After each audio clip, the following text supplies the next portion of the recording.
Bueno, buenas tardes para todos. En este día tan lindo que estamos festejando uno de los eventos más importantes de la industria de software uruguaya y de la región. En esta oportunidad, qué alegría. Tenemos un invitado, no es de lujo, es más que de lujo. Una persona que no precisa de presentación, pero ya que estoy acá y me dieron el micrófono, lo voy a presentar. Una persona que yo aprecio mucho, admiro muchísimo. Compartimos varias pasiones, no solamente el emprendedurismo y la tecnología, sino también la música. Martín es cofundador de Globant, una compañía que tiene hoy día 27.000 colaboradores. Hizo el IPO en el New York Stock Exchange en 2014. Tiene nada más ni nada menos que 1.300 clientes. Entre ellos Google, Santander, Electronic Arts, oficinas en 19 países y este año superó los revenues de 1.3 billones de dólares. Es nuestro placer recibir hoy a mi amigo Martín Migoya. Fuertísimo el aplauso. Gracias. Bueno, Martín, qué lindo tenerte por acá. Gracias por hacerte un ratito, sabemos que sos muy ocupado. Vamos a arrancar con algo súper lindo para nosotros, que es, elegiste venir a vivir a Uruguay hace un tiempo, tú y tu familia. Bueno, nos gustaría que nos cuentes un poquito de por qué esa decisión, cómo te va yendo, te estamos tratando bien. Nada, un poquito por ahí. Bueno, Martín, gracias. Gracias por la invitación y gracias por recibirme aquí hoy. Para mí es un honor poder hablar con la industria de un país que quiero mucho, que me ha adoptado. Y hace 2 años ya que vivo aquí. Y bueno, creo que la decisión de haber venido, que fue esto allá por mayo del 2020, tiene que ver mucho con la esencia que yo aprendí a descubrir de Uruguay, ¿no? Y tiene que ver mucho con aquello que hay que mantener en Uruguay, que es el hecho de ser predecible, el hecho de poder establecer una regla y cumplirla, que independientemente de quién sea el dueño de la pelota se pase para el mismo lado y sepamos dónde está el arco que hay que hacer el gol. Y me parece que mantener eso y honrarlo y cultivarlo ha sido la sabiduría de este pueblo y quizá la falta de sabiduría de otros pueblos muy cercanos. Entonces, la elección para mí fue, bueno, ¿cómo hago para poder al mismo tiempo vivir en paz, estar cerca de mi familia más grande que se quedó del otro lado? Y tengo una historia. Yo en mayo, junio, principios de junio del 2020, cuando llegué, yo venía de Buenos Aires, en lo cual estaba todo cerrado. Y yo vivo por Carrasco, a pocas cuadras, 5 o 6 cuadras de la playa. Y yo me acuerdo que el día que llegué, pregunté a toda la gente que estaba ahí de Globant, le digo, che, que me estaban recibiendo, les digo, ¿realmente se puede salir? Y me dijeron, sí, podés ir a donde quieras. ¿En serio puedo ir a donde quiera? Y entonces me acuerdo que me fui caminando a la playa y llegué a la playa y caminé durante 2 horas, creo, sin parar, hacia el norte, hacia el sur, hasta que llegué a un arroyo y después volví para el otro lado y yo no lo podía creer. Y me quedó grabada esa sensación de libertad a fondo y cada vez que hoy aterrizo en Carrasco siento lo mismo. Entonces, yo lo único que les quiero decir es, yo elegí Uruguay y los uruguayos que me han dado esa bienvenida enormemente cálida por esa capacidad de ser predecibles y de mantener y de continuar con una idea de manera constante. Lo único que les pido es, por favor, cuídenlo. Yo no puedo ni votar acá, así que por favor, cuídenlo. Porque es la esencia de lo que creo es un gran país. Y bueno, sin hacer ninguna locura y sin hacer nada demasiado extravagante, solamente manteniendo, se puede construir cosas enormes. Y ustedes me dirán, bueno, Martín, pero eso también es el ejemplo de Globant. Globant fue una máquina de ser predecible, una máquina de ser constante, y creo que hay que volver a darle valor a hacer cosas simples durante mucho tiempo, en vez de tratar de reinventar la rueda todos los días, ¿no? Así que bueno. Tal cual. Nada, buenísimo las reflexiones y súper contentos de recibirlos a ustedes y a todos los argentinos que han venido acá, que no han sido somos pocos. Muchos, no estoy solo, o sea, muchísimos. Así que encantado. Buenísimo. Bueno, entrando un poco en el tema de Globant, nada, vamos, a ver, acá tenemos gran parte de los empresarios de la industria, colaboradores, amigos y demás. Entrando en el tema que nos convoca hoy, ¿qué tendencias ves hoy en este momento, en estos mercados que, digamos, presentan challenges? Ustedes, con el despliegue comercial que tienen y la organización hermosa y gigante que tienen contacto con un montón de casos de negocio. Entonces, ¿dónde ves tú en este momento las mayores oportunidades? Bueno, a ver, el mundo de la tecnología vive... antes una cosa que me olvidé de la pregunta anterior. ¿Cuántos asados te invitaron? ¿Esa? No, además de cuántos asados me invitaron, que son muchos. Pero independientemente de eso, una cosa que yo destaco, nosotros Globant hoy en Uruguay tiene casi 1.200 personas. De esos 1.200 Globers, que son todos creados en las universidades locales y demás, realmente el nivel del talento uruguayo es realmente impresionante. Eso me olvidé decirlo en la pregunta anterior, pero creo que conecta con esto. Y el nivel de preparación que tienen para lo que viene también es muy grande, porque la industria es mucho más grande que Globant y lo que ha hecho es preparar muchísima gente. Y no solo preparar, sino inspirar a mucha gente, a muchos jóvenes, también a muchas chicas. Esta industria en Uruguay tiene una diversidad bastante escasa en términos de género. Tenemos el trabajo de poder inspirar a muchas más a que se unan a la industria y que vengan y que estudien y que progresen dentro de la industria. Y los veo muy preparados para lo que viene en términos tecnológicos. Lo que viene en términos tecnológicos para mí hoy en el mundo son tres cosas importantes. La primera, no les voy a dar clase tampoco a ustedes que viven de esto también, así que yo les digo lo mismo que seguramente ustedes sepan, pero lo organizo en 3 columnas. La primera, que es todo el tema que tiene que ver con inteligencia artificial, y eso... Me suena. Te suena, efectivamente, que es tu negocio.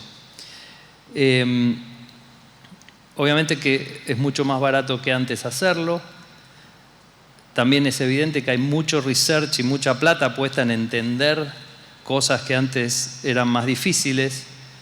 En Globant estamos invirtiendo mucho en eso, hace ya 5 años, 4 años y pico, que nosotros estamos invirtiendo en cómo ayudar a que nuestros desarrolladores trabajen mejor, se desarrollen mejor.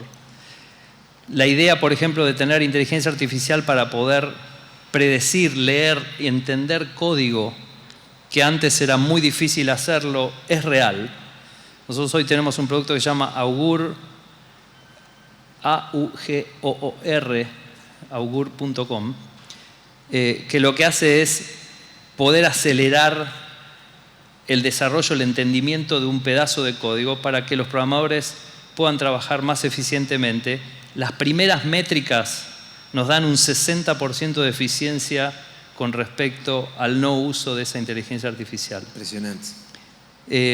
Entonces, creo que, fíjense, es aplicar inteligencia artificial a un proceso productivo, cualquiera sea él. Entonces, para mí esa es una de las grandes cosas que está viniendo. La segunda gran cosa, y a pesar de lo mal que está yendo en estos momentos, es como dice mi amigo Sebastián Serrano, ese divorcio que sucedió entre el software y el hardware. Ese divorcio que sucedió entre el software y el hardware es la web 3.0, es todo lo que está pasando en la industria de cripto, es toda la tecnología esa de blockchain que propone solucionar un montón de cosas que antes hacían los gobiernos o instituciones. El caso más claro hoy, hay dos casos súper claros, uno que es la cripto que todos conocemos, el otro caso súper claro son los NFTs que todos conocemos. Bueno, de la misma forma, y seguramente ustedes lo sepan, hay cientos de aplicaciones, cientos de casos de uso, que yo el otro día me decía un amigo que tengo en Estados Unidos, me decía, en Estados Unidos, pagar siniestros en las empresas de seguro 2 veces es una industria de $40 billones al año. O sea, se pagan 2 veces siniestros por el valor de $40 billones.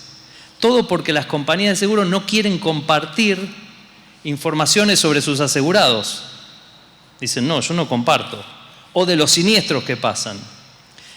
Si pudieras usar la tecnología blockchain para poder descentralizar eso y hacer una blockchain que tenga como dueños las compañías de seguros, pero que ninguno sea dueño, y poder compartir esa información, se lograrían eficiencias de $40 billones en la industria de seguro. Dije un ejemplo. Ahora imagínense las cantidades de cosas que pueden ser reemplazadas en los gobiernos. ¿Cuántos trámites pueden ser reemplazados por eso? ¿Cuántos procesos en las compañías porque desconfiamos y no hacemos? ¿Cuánta trazabilidad de cadenas se pueden meter ahí adentro? Entonces, para mí es una revolución filosófica en la cual el software por primera vez se divorcia del hardware, puede ser independiente, puede ser soberano y empiezan a existir casos de uso que antes no existían. Y el tercer gran pilar es otro que de nuevo está súper cuestionado durante el día de hoy, más ayer después de que Meta está echando 11.000 personas, que es todo el tema de las nuevas formas de navegar Internet. Y en realidad ya llegaron esas nuevas formas. No son para navegar Internet, son para que los chicos jueguen, pero ya existen.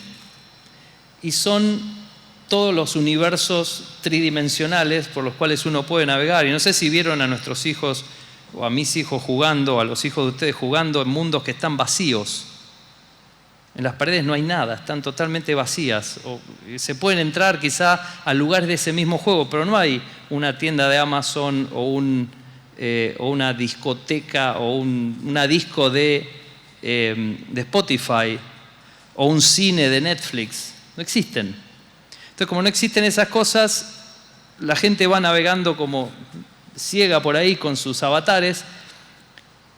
Pero bueno, esa redefinición de navegar de manera plana en un browser con tabs, a navegar en forma tridimensional con un avatar por un universo en el cual hay activos que hay que definir, que a propósito ya Pixar hace muchos años que definió cuál iba a ser ese estándar y ya se está usando, el estándar para definir objetos de manera universal, que nadie lo quiere, pero todos los usan.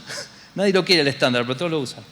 Entonces, se está avanzando mucho en poder hacer que ese metaverso, que esa nueva forma de navegar exista.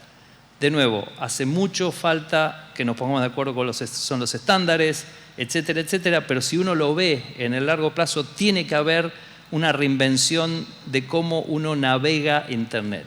De ese universo plano a un universo de 3D, con un avatar en la cual me encuentro con otros avatares, en la cual navego por mundos, que me meto en puertas y voy teniendo la misma navegación que tenía en formato plano, pero muchísimo más rica.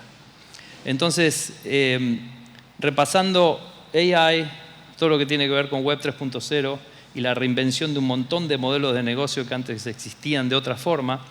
Y por último, todo lo que es la reinvención de cómo se navega Internet y cómo se experimenta la conexión con otras personas dentro de Internet. Y por eso Mark Zuckerberg está tan interesado en que eso suceda, ¿no? Tal cual. Y bueno, vamos a ver si puede ganar la batalla. Súper interesante lo que comentás de Pixar, porque bueno, Martín trae información de primera mano porque acabas de estar hace poco en Disney con Bob Iger. Me imagino un encuentro muy lindo también, ¿no? Fue espectacular. La verdad que la charla, no sé si la vieron, pero yo se las recomiendo.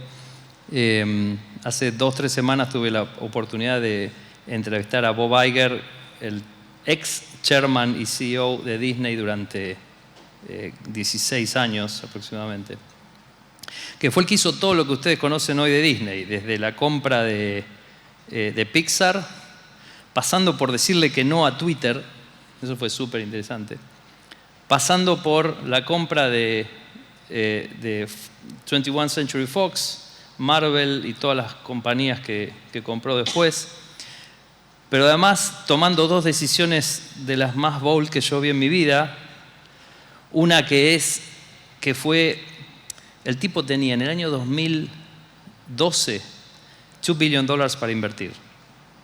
Y dijo, o invierto y armo un nuevo parque, y esto yo lo viví en primera persona, porque nosotros estábamos ahí en la cuenta, Disney es uno de nuestros principales clientes, o invierto y hago un nuevo parque, una nueva atracción dentro de los parques de Disney, tanto en Orlando, en Los Ángeles, o lo duplico en los 2 lados, o invierto esos $2 billion para desarrollar la experiencia de la transformación digital de los consumidores dentro de Disney. O sea, la Magic Band, ¿vieron cuando van y le dan la Magic Band y la aplicación y esa forma casi seamless que hay para hacer absolutamente todo en Disney? Y el tipo, absolutamente contraintuitivamente, en vez de invertir en un nuevo attraction, que es lo que ellos facturan todos los días, dijo, no, vamos a hacer que el nuevo attraction sea el Magic Band. Y esa decisión, en el 2012, no se notó, pero el tipo es uno de los inventores de la transformación digital, como la conocemos hoy. La transformación digital de cualquiera hoy quiere aspirar a ser Disney. Y eso fue por la decisión que tomó Bob Iger. Y no solo terminó ahí, sino que cuando terminó de hacer esa inversión masiva en transformación digital de los parques y los cruceros, dijo, ahora vamos a hacer Disney Plus. Vamos a hacer hoy la cadena de streaming más exitosa que existe en el planeta, que tiene más suscripciones que Netflix, con un contenido demoledor. Ahora, ¿eso qué implicaba? Implicaba algo masivo, que era dar de baja cientos de canales todos los días que estaban broadcasteando el contenido de Disney. Y el tipo dijo, lo vamos a hacer igual. Entonces, bueno, para mí, este pibe es uno de los ídolos de management para estudiar en profundidad por la cantidad de cosas realmente hiperrelevantes que ha hecho en su historia. Totalmente, una compañía que ha trascendido generaciones también y bueno, el orgullo de tener una compañía latinoamericana trabajando con ellos, así que impresionante, un fortísimo aplauso, por favor.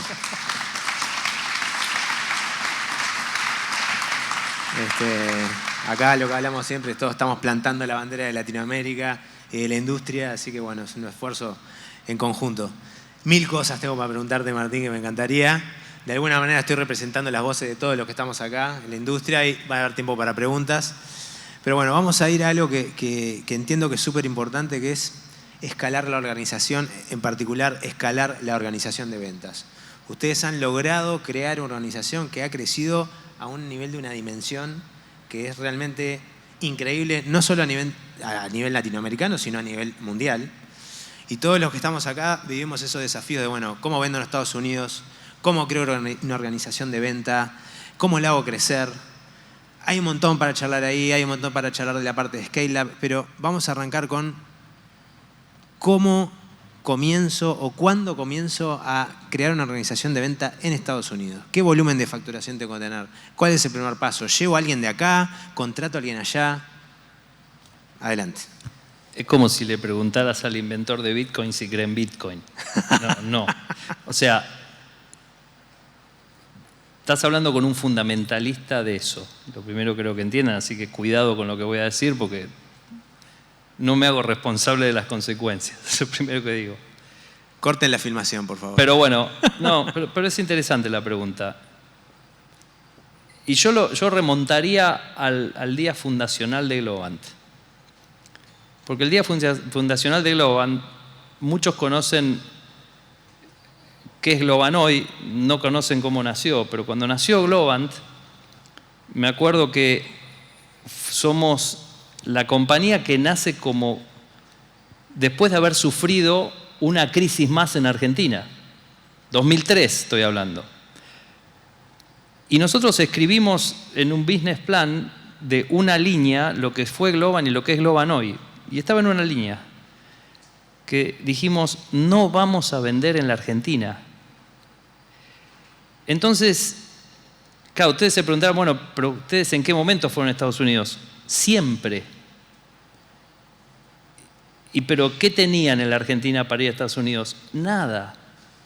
Entonces acá viene como la primer reflexión de decir, muchos, y yo lo he visto muchas veces en muchos emprendedores y en muchas compañías del sector, piensan que fortalecerse localmente para después ir afuera es la única respuesta. Y para mí ese orden y esa correlatividad entre una cosa y otra no existe. Eso es una construcción mental. Entonces, díganme cuándo quieren ir afuera, vayan al día siguiente. Y el miedo ese de decir, bueno, pero no estoy preparado, veremos si cuando llega el momento no estás preparado. Lo que nos pasó a nosotros fue que ese era el business plan y no nos escapamos de eso. 19 años después de haber escrito esa línea, 75% del revenue viene, 85% del revenue viene de Estados Unidos y de Europa. 85 de los 1.78 billones, 1.78 billón que vamos a hacer este año, 2022, vienen de Estados Unidos y de Europa. Entonces, la primera gran cosa es decir, voy allá, no matter what. No importa qué tenga, qué no tenga, cuán preparado esté acá o no. La segunda cosa es acostumbrarse a que el proceso de generar una fuerza de ventas afuera es un proceso full life. Primero, vas a contratar gente que te va a cagar sistemáticamente. Varios se ríen porque veo que ya les ha pasado. Lo hemos vivido. La segunda trampa mortal para mí es, no, le di mis servicios que me lo distribuya un pibe, que distribuye otros más. Y si hay algo que en servicios no se puede hacer es outsourcear tu marca. Eso lo puedes hacer cuando vendes iPhones. Entonces vos decís, no importa quién vende el iPhone, es un iPhone. Pero cuando vos vendés servicios, el que vende servicios sos vos. Y no hay nadie que pueda decir soy yo si no sos vos. Entonces ese truquito de decir, bueno, me cuesta 100 lucas al año, lo pongo a estos pibes que venden 10 cosas más y además venden Globant, no funca. Entonces, la segunda cosa es, si vas a poner gente, ponela, jugate el pellejo, es tuya, es full time, es full life. Martín, y no, haciendo un doble clic ahí, perdón. Esa gente te la llevas de acá, la contratás allá. Como quieras. O sea, a nosotros nos ha ido muy bien en las dos formas, contratando allá y llevando de acá. ¿Cómo arrancaron? ¿Cuál fue el primero de esos dos pasos? El primero fue un pibe que yo contraté en Boston, que por 1 año y medio no vendió nada, y no sé por qué no lo eché, porque hoy no me duraría esa cantidad de tiempo, ni en pedo, pero en ese momento no sabía muy bien qué hacer, yo era muy joven también. Y bueno, y lo dejé, y a los 18 meses empezó a vender 1, 2, 3, 5 meses. Fue el que nos trajo Electronic Arts, por ejemplo. Pero me pasé 18 meses esperándolo. No es aconsejable hacerlo. Lo hice porque yo era muy amigo del pibe y lo quería y bueno, me distraje. Funcionó, pero así como les cuento ese que me fue bien, les puedo contar 100 que me fue mal. Pero no mal un poco, horrible, que me afanaron la guita. Y digan si a usted no le pasó también. Ahora, no hay otra forma. Te tienen que afanar 10 la guita para encontrar uno que funcionó. Y ojalá me desafíen y digan, no, Martín, yo estoy en 5-1. Me afanaron 4 la guita nada más. Y encontré uno que funcionó. Ojalá me challengeen y puedan ser 2-1. Bueno, hoy Globant todavía no estamos en 3-1, 4-1, perdiendo como en la guerra. Pero hay uno que queda.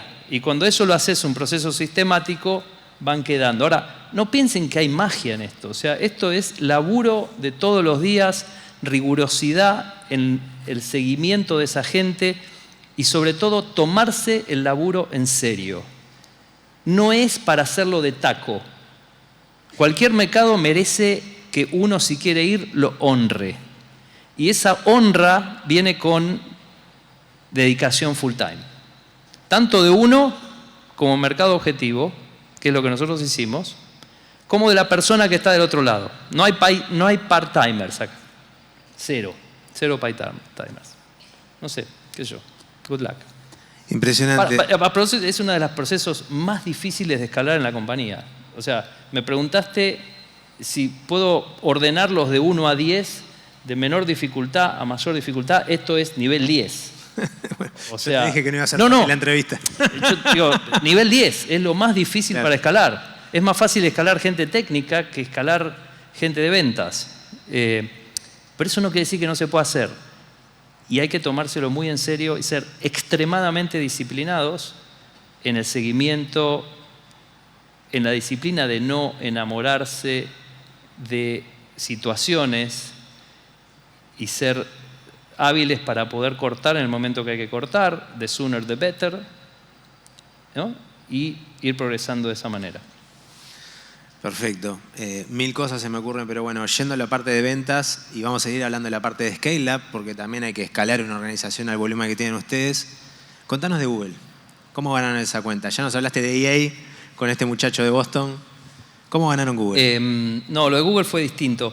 Lo de Google fue, nuestro primer cliente con esta idea de decir vamos a vender en Estados Unidos y en Inglaterra fue visitar las 4 personas que conocíamos, 2 en Estados Unidos, 2 en Inglaterra.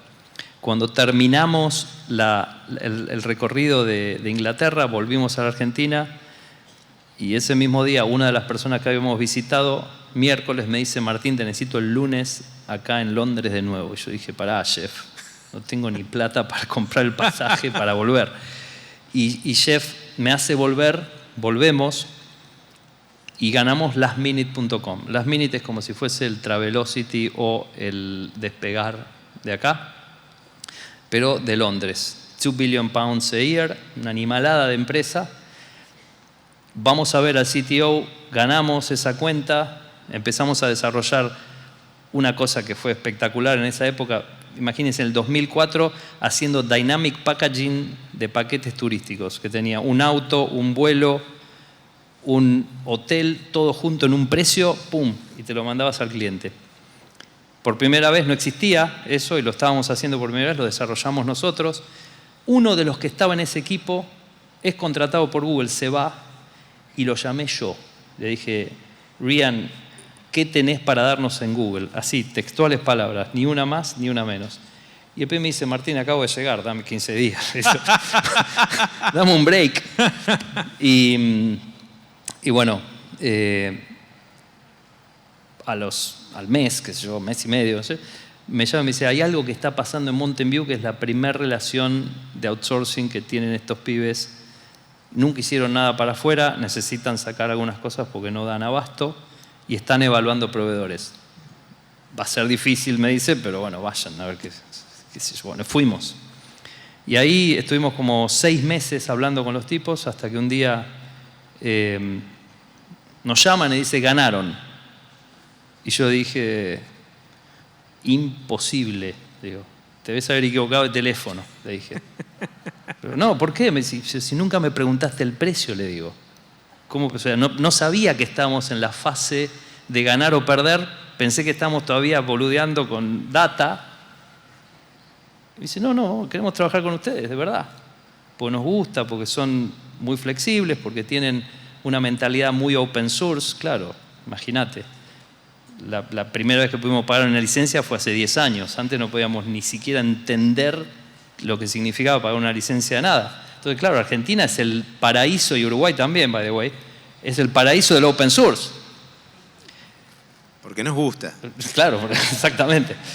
Entonces, eso sumado a una mentalidad súper ágil de cómo lo habíamos planteado hacer los equipos, que ellos nos habían pedido un equipo de ingeniería y nosotros habíamos vuelto diciendo, sí, ingeniería ha estado bien, pero además vamos a poner diseñadores, gente de producto. Los dijeron, eso no lo habíamos escuchado nunca. Bueno, estoy hablando de 2006, ¿no? Y nos pusimos obviamente de acuerdo en 3 minutos con el precio, pero eso vino por otro lado. El precio, imagínate. No, imagínate. Lo que quiera. Un aplauso, fuertísimo, la verdad, impresionante. Impresionante. Los que estamos en esto sabemos lo difícil que es y lo meritorio que es hacer. Pero son historias así, no son distintas. Y bueno, sí, pero bueno, sí. Su mérito. Pero bien. Y después con lo de Google, de repente era una época demasiado dorada de Google en el Silicon Valley. Entonces nos transformamos como en el comentario que decía, che, ¿qué estás haciendo? Entonces nos recomendaron, por ejemplo, con Reid Hoffman, que después me hice muy amigo, que es el founder de LinkedIn. Y empezamos a trabajar para LinkedIn. Y después nos dimos vuelta y hicimos para Nike. Y después nos recomendaron con un pibe que estaba en Disney. Hoy Disney es el cliente más grande. Y así fue como el best kept secret del Silicon Valley. Ahí estamos en donde estaban pasando las cosas. Pero de nuevo, eso va con la idea de decir, me voy. No estoy más. Parece que hubiera sido nuestra charla de hoy que hablábamos de los referrals, pero bueno. Tal cual. Genial, no, impresionante, la verdad impresionante. Para cerrar este capítulo y entrar en otro que también nos interesa muchísimo, que son las decisiones más importantes que has tomado. Scale Up, además de crecer la organización de ventas, estuvo buenísima la explicación que nos diste y después vamos a tomar preguntas.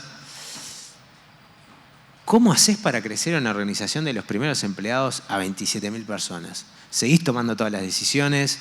¿Cuántas horas trabajás? ¿Sos como Elon Musk, que estás 120 horas por semana? ¿Cómo lograron eso? No me da el cuero, pero tanto no. Ya estoy más pensando en otro ritmo. La realidad es que Globant tuvo como muchas fases. La primera, que era un quilombo, la segunda también, la tercera, otro quilombo. Después de muchos años de quilombo, un día, me acuerdo,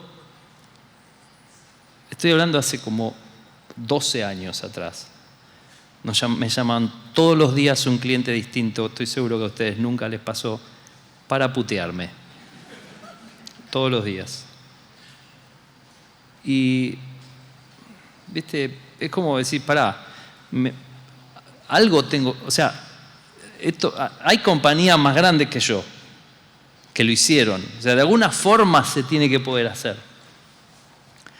Y ahí tomamos una decisión muy bold en la historia de Globant, que te diría que de ahí a esa fecha ahora ha sido como totalmente transformacional en la forma en la cual nosotros desarrollamos la compañía.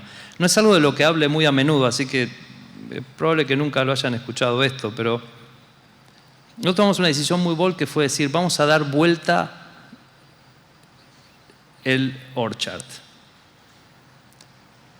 Vamos a empoderar a nuestros pods, a nuestros agile pods. Y me acuerdo que un día me paré adelante de toda la organización y les dije, bueno, from now on, todos, el 100% de los que están en esta reunión y en esta sala y en Globant van a pertenecer a un pod. Y ese pod va a tener un nombre. Ese pod va a tener una constitución. Se van a tener que unir entre ustedes y armar una constitución. Yo les voy a dar un modelo. Esa constitución va a decir cuáles son los valores, qué es lo que hacemos para nuestros clientes, cuál es la intención, más allá de quién la haga, cuál es la intención de este pod. Va a definir roles. Va a definir, por ejemplo, bueno, ¿quién es el entrepreneur? No importa que seas un Java programmer o un tester o un design engineer. ¿Quién es el entrepreneur? ¿Quién es el accountant que va a seguir las métricas? ¿Quién es el profesor que va a enseñar a otros? Y trabajamos muchísimo desde ese día en la creación de esos pods y en darles grados de autonomía a esos pods. ¿Cuántas decisiones pueden tomar en frente al cliente? ¿Cuántas cosas pueden, por ejemplo, promociones decidir dentro de esos pods?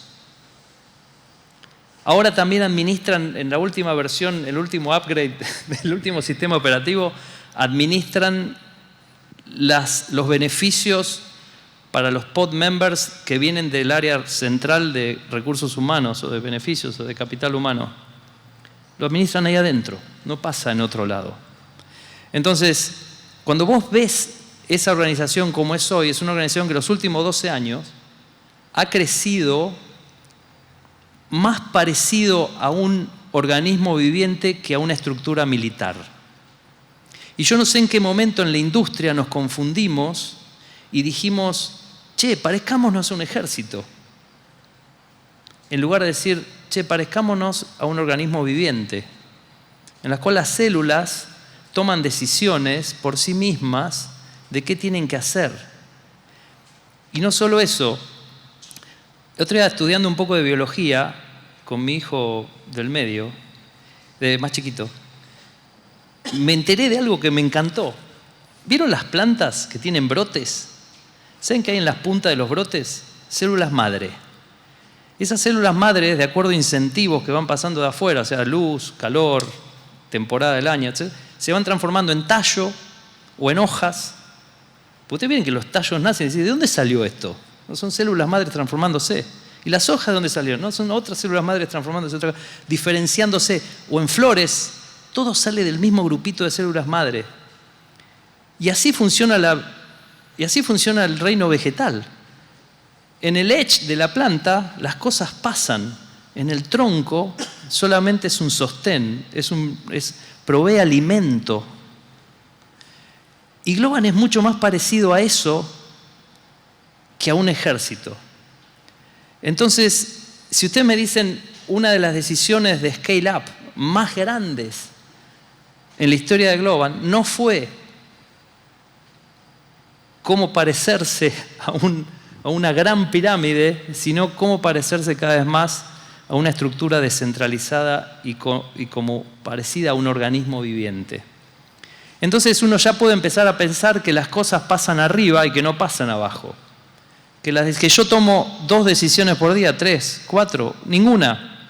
Y que arriba se toman miles todos los días. 3.000 proyectos se están corriendo hoy en Globant.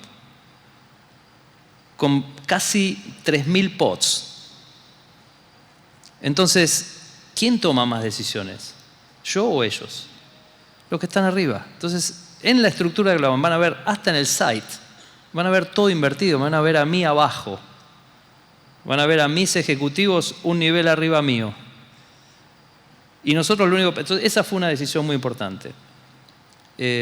La otra decisión muy importante que es haber diseñado Globant hacia afuera y no hacia adentro, ¿no? Eso para mí ha sido muy central en nuestra historia. ¿Cómo es eso? Desarrollárnoslo un poquito más. No, hacia afuera, me refiero a vender hacia afuera. Hacia el exterior. Hacia el exterior, lo que habíamos hablado antes.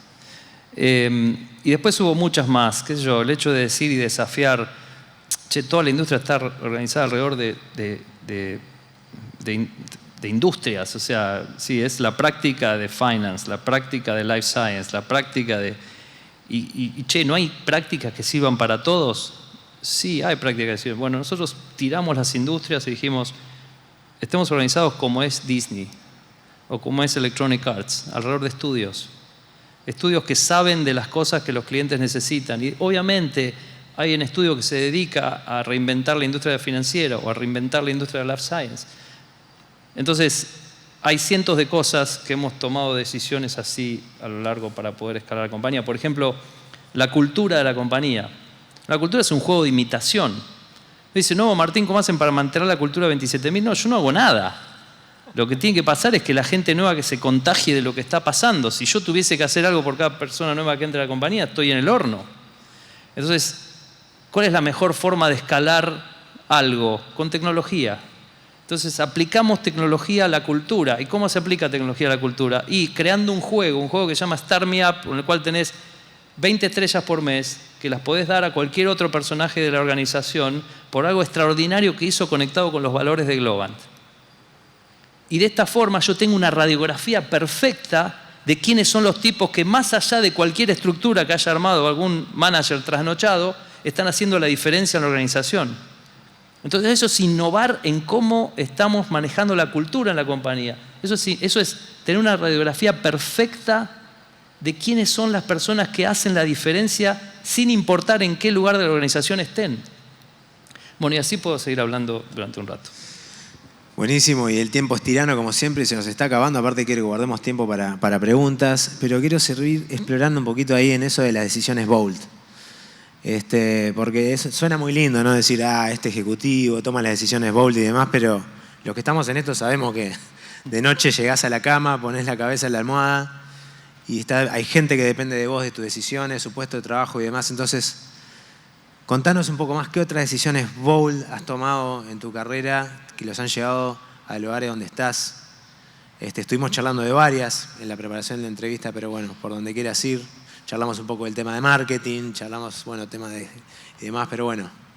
Bueno, me olvidé cómo era, porque ya nos pusimos de acuerdo hace un ratito. Esto es todo improvisado. No, después decidimos, hay varias cosas, por ejemplo. Decidimos que íbamos a usar el marketing hace un par de años de esto, nada más. Íbamos a usar marketing de forma más agresiva. No estamos acostumbrados, yo no vengo de ese palo. Pero sí entiendo que pasada cierta escala, si no haces eso, tenés como una especie de... la corres de atrás siempre. Entonces decidimos por primera vez empezar a hacer campañas publicitarias. Y contratamos una agencia muy buena y empezamos a hacer nuestro primer comercial el año pasado, que era buenísimo conceptualmente, pero estaba medio choto. Y este año hicimos una que tiene 1.4 millones de visitas, que se llama lo de views. 1.4 millones de views. Para mí es mucho, para otras compañías no es nada, pero para Globant es mucho. ¿Vamos a verlo? ¿Qué lo tenés? A ver, a los muchachos de producción. ¿En serio? 995! Hey, Chris. 996! What's happening? Mark's about to reach 1,000 slides on the new client presentation. What? 997! 998! Oh, I need to highlight product delivery. Get me an incomprehensible graphic ASAP. The forbidden charts. 999!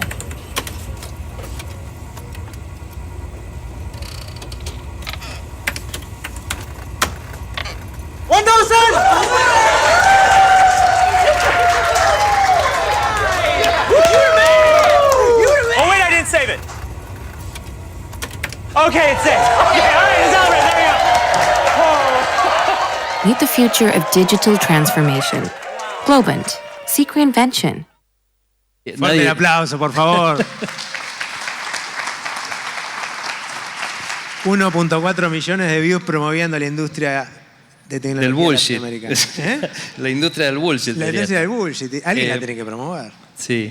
Esto es un mensaje para los dos lados, ¿no? Es un mensaje para afuera de Globant. Nadie seguro que acá hizo nunca eso, en Globant tampoco. También es un mensaje para adentro de Globant, ¿no? Es un mensaje para los dos lados. Pero nada, empezar a usar otras herramientas mucho más agresivas para que la marca sea conocida. De hecho, por primera vez hay una compañía argentina, nacida en la Argentina, que va a ser sponsor del Mundial. O sea que es probablemente que si ven los partidos del Mundial van a ver Globant pasando los cartelitos ahí y va a estar en las entrevistas. No sé qué suma, pero va a estar divertido. Impresionante. Sí. Y veremos.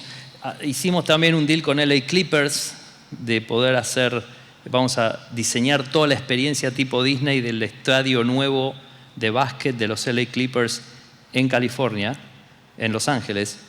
Y también vamos a estar ahí sponsoreando, pero bueno, vamos a estar diseñando la tecnología. Igual que para FIFA, vamos a estar desarrollando FIFA Plus, que es el canal de streaming de FIFA. O sea, FIFA de repente se da cuenta y dice, che, estoy distribuyendo mi contenido mal, no entiendo a quién se lo mando. Bueno, lo que hay que hacer ahora es decir, ahora quiero saber quiénes son esas personas que me están mirando para poder adaptar el deporte a lo que ellos quieren. Bueno, todo ese proceso es el que vamos a hacer ahora con FIFA, desarrollando FIFA Plus y demás. Buenísimo. Como siempre nos quedaron afuera la mitad de las preguntas. Pero bueno, nos estamos quedando sin tiempo. Si la organización me da 5 minutos más para preguntas. ¿Estamos ok, chicas? Bueno, acá tienen al señor Martín Migoya. ¿Quién está para preguntar? Tenemos a Gaby es duro, por acá lo levantando sé. la mano. Hay uno ahí.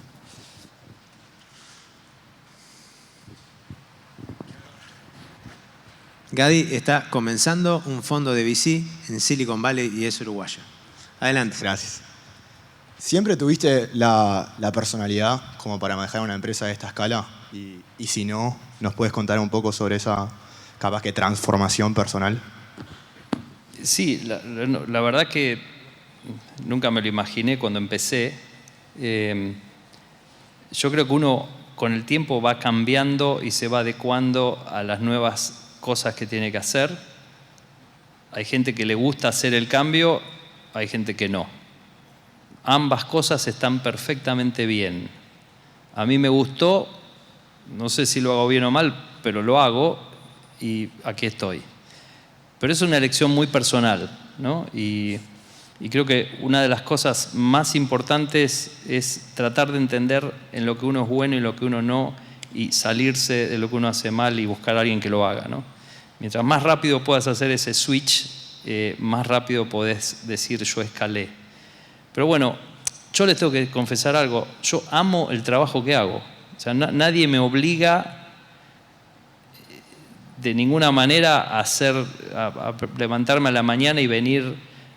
En definitiva, lo que estoy haciendo es tratando de reinventar esta industria. A ver, muchachos, 50, 60 años llevamos haciendo siempre lo mismo. Y la pregunta que yo me hago es, ¿por qué si Elon Musk se levantó una mañana y dijo yo puedo reinventar la industria de los autos y de los cohetes y nosotros no podemos decir nos levantamos a la mañana y vamos a reinventar la industria de los servicios profesionales? Aplicando tecnología, inteligencia artificial, organizando las cosas de una manera distinta, pensando la comunicación de una manera distinta, pensando cómo conectamos con nuestra gente de una manera distinta.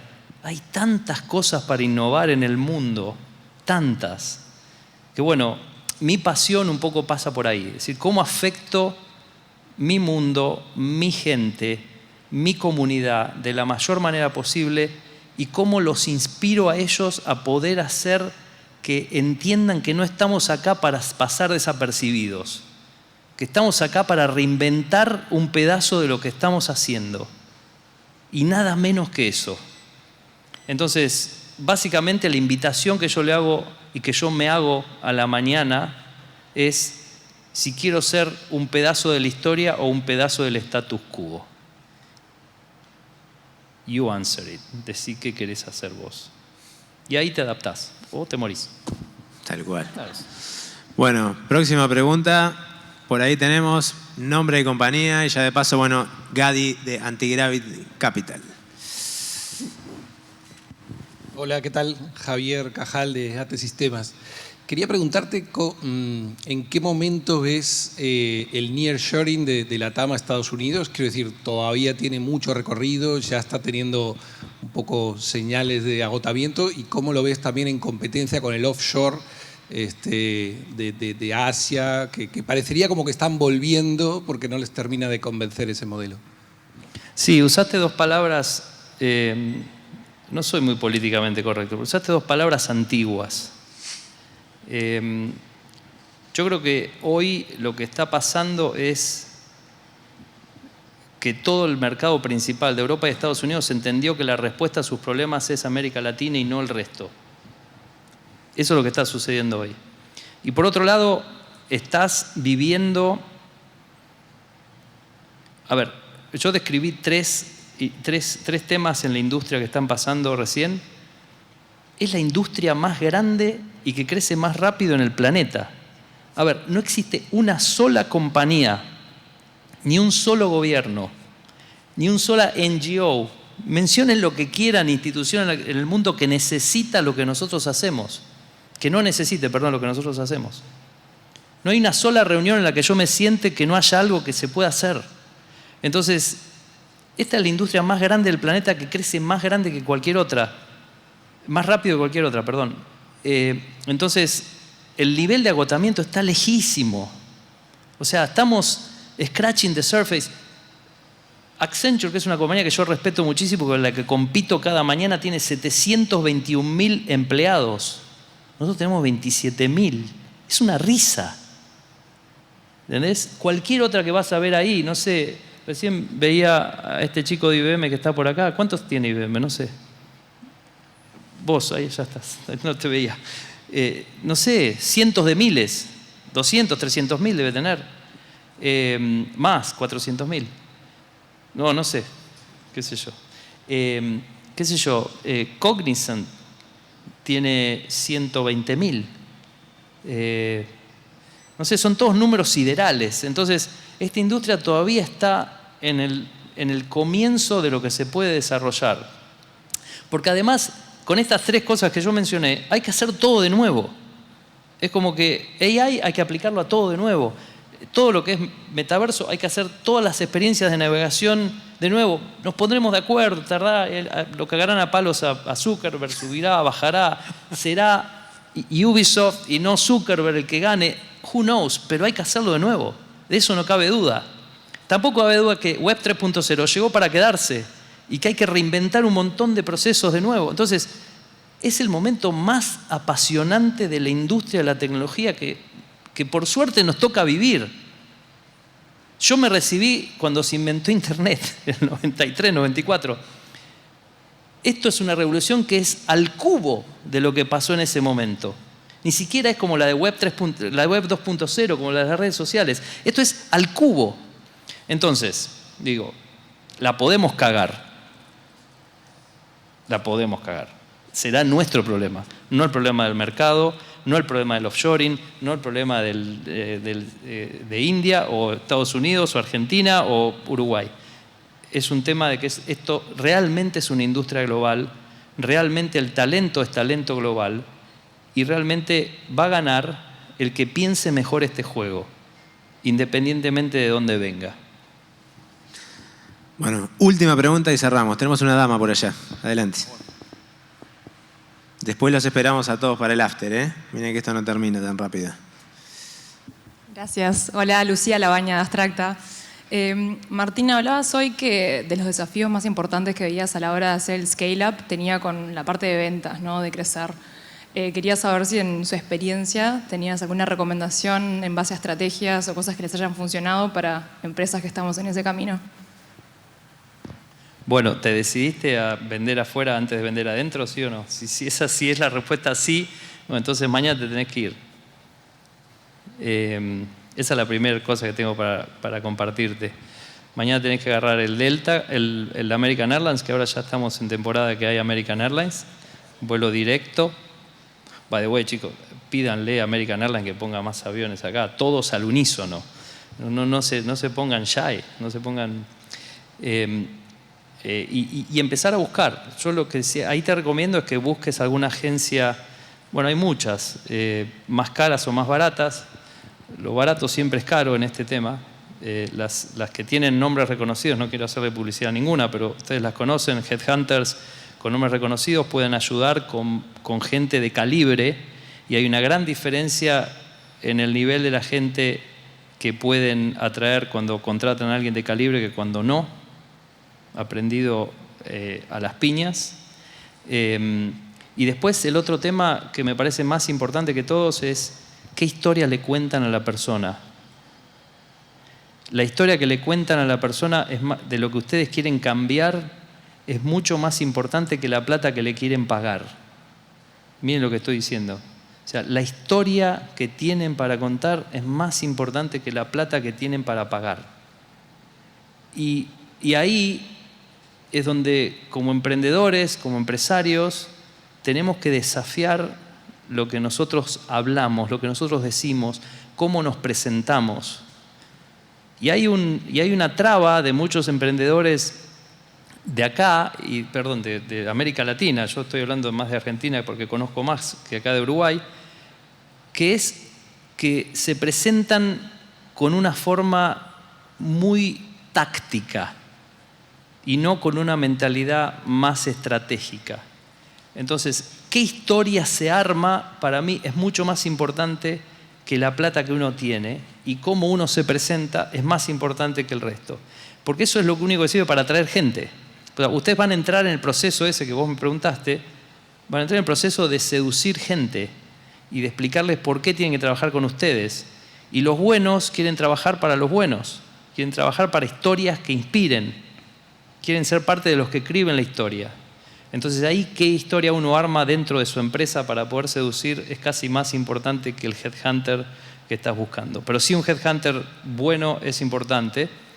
Y después también nosotros hicimos mucho a través de conocidos y de gente que conocíamos allá, que fuimos armando las redes, que nos dio bastante buen resultado, porque en general mucha de la gente que performa mal es porque no tenía buenas referencias a fin del día y no habíamos podido chequearlas, etcétera, etcétera. Así que, no sé, esas cosas son demasiado básicas, pero... Buenísimo. Les queremos agradecer a todos. Pedirle un fuertísimo aplauso de vuelta para el señor Martín Migoya. Gracias, Martín. Genio.